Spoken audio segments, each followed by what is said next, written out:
Yaqinda bitta narsa bo'ldi. Patsientlardan er-xotin menda juda ham ko'p er-xotin keladigan patsientlar. Xo'jayinlari aytyaptilar: "Voy, Sadoqat opa, qarang, mana bunda chiziqcha bor ekan.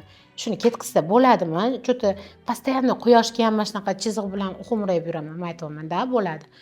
Qarasam, xotinim menga imlayapti, ichkariga kiraylik deb. Keyin kofeni bahona qilib ichkariga kirdim. Kirsam, "Sadoqat opa, hech narsa qilmang" deyaptilar-da. Nimaga desam, yo'q, chiroyli bo'lmay yuraversin."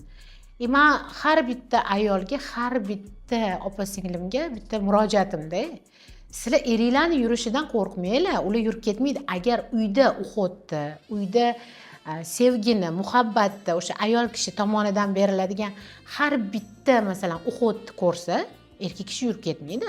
Unga nima kerak? Yana rasxod qilib ko'chaga chiqib. Shuning uchun men bu narsani o'zi qo'ynimga tugib qo'ygan edim. Albatta bir kun shu narsani gapirib olib chiqaman deb.